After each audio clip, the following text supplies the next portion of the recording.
There are moments in life when the past refuses to remain buried, when shadows grow long and the weight of old sins presses down.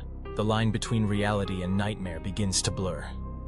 This is the story of Daniel Carter, a man haunted not just by ghosts, but by the consequences of his own actions. Daniel had always been ambitious. Growing up in a small, quiet town in rural Ohio, he dreamed of something greater, of escaping the confines of his upbringing and making a name for himself. He left home young, eager to shed the skin of his past and carve out a new identity in the bustling city. Years later, he had everything he thought he wanted: a successful real estate career, a penthouse apartment overlooking the city skyline, and the admiration of his peers. But beneath the surface, something festered, something he refused to acknowledge. It began with a phone call late one night. The number was unfamiliar, the voice on the other end distorted and whispering. "You can't run from what you've done, Daniel." The line went dead before he could respond. He tried to dismiss it as a prank, but unease gnawed at him. Memories, long buried, began to surface, fragments of a night he'd spent years trying to forget. Sleep became elusive.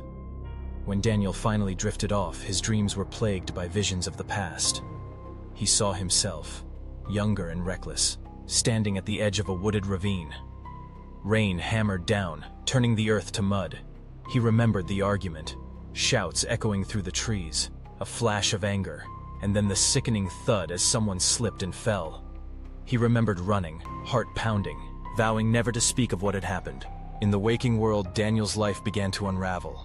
He started noticing strange things in his apartment: muddy footprints on the polished floor, the scent of wet earth lingering in the air, and the faint sound of whispering voices when he was alone.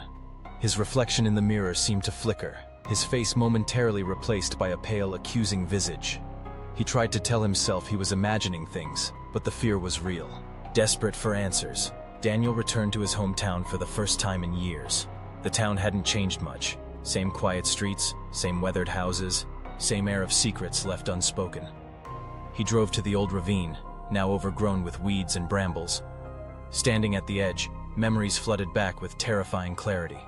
He remembered his childhood friend Mark, the one who'd fallen that night, the one whose body was never found. Guilt clawed at Daniel's insides. He'd convinced himself it was an accident, that he wasn't responsible.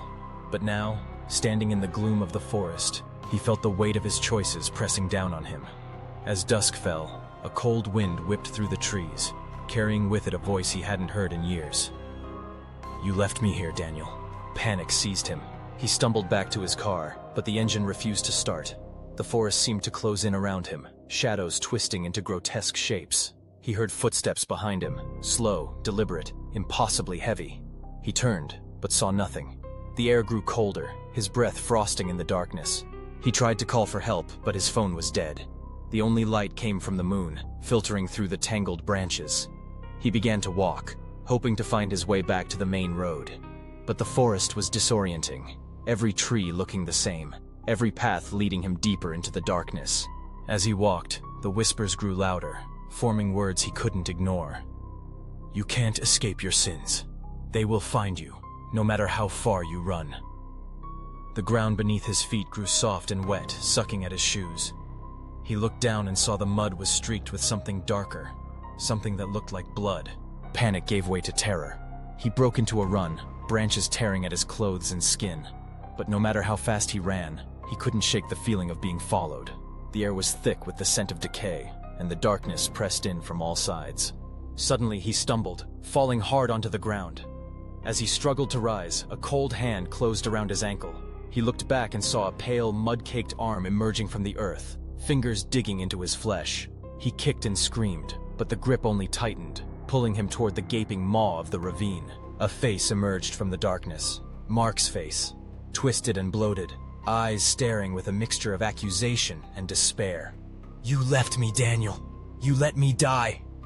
The words echoed through the forest, each syllable a dagger of guilt. Daniel begged for forgiveness, tears streaming down his face. But the forest was silent, save for the sound of his own sobs. The hand dragged him deeper into the earth, the mud closing over his limbs, filling his mouth and nose. He felt himself slipping away, the world growing cold and dark. When he awoke, he was back in his apartment, gasping for air, covered in sweat and mud. For a moment, he thought it had all been a nightmare. but the muddy footprints remained, leading from his bedroom to the front door. The scent of wet earth lingered in the air, and the whispering voices had not faded. He tried to return to his old life, but nothing was the same. Every reflection showed Mark's face staring back at him. Every shadow seemed to move with a life of its own. He stopped answering his phone, stopped going to work, stopped leaving his apartment. The world outside faded into a blur, and all that remained was the suffocating presence of his guilt. Days bled into nights, and Daniel lost all sense of time. He heard Mark's voice constantly, whispering reminders of what he'd done. He saw visions of the ravine, of the rain-soaked forest, of the moment that changed everything. He tried to make amends, writing letters to Mark's family, confessing his role in their son's disappearance. But the letters were always returned, unopened, the words inside never read. Haunted and broken, Daniel began to see things that couldn't be real. Shadows twisting into grotesque shapes, faces appearing in the walls, hands reaching for him from beneath the floorboards. The line between reality and nightmare blurred, and he could no longer tell where one ended and the other began. One night, as a storm raged outside, Daniel heard a knock at the door. He hesitated, heart pounding, fear rooting him to the spot. The knocking grew louder, more insistent. He opened the door, and the hallway beyond was filled with darkness. A figure stood at the threshold. Mark, soaked and mud-caked, eyes burning with accusation. "You can't hide from what you've done, Daniel. It's time to pay for your sins." The words echoed through the apartment, each syllable a death knell. Daniel tried to run, but the apartment twisted around him, doors leading to nowhere, windows opening onto endless night. The walls closed in, the air growing thick and suffocating. Mark's figure followed him, relentless, inescapable. In the end, Daniel was found alone in his apartment, eyes wide with terror, mouth frozen in a silent scream. Mud covered the floor, streaked with bloody footprints. The police ruled it a heart attack, a tragic end for a man who had everything. But those who knew him whispered that he'd been haunted by something darker, by the weight of his own guilt, by the sins he could never escape. And in the quiet moments, when the lights flicker and the shadows grow long, some say you can still hear Daniel's voice, whispering apologies to the darkness. A warning, perhaps, that the past never truly dies, and that some sins demand a price that must be paid, no matter how far you run. So remember this: the choices we make, the secrets we bury, the wrongs we refuse to face, they do not disappear. They wait in the shadows, growing stronger with every year, every lie, every moment of denial. And when the time comes, they will return, demanding retribution. For in the end, we are all haunted by our own ghosts, and the only escape is the courage to face them before it's too late.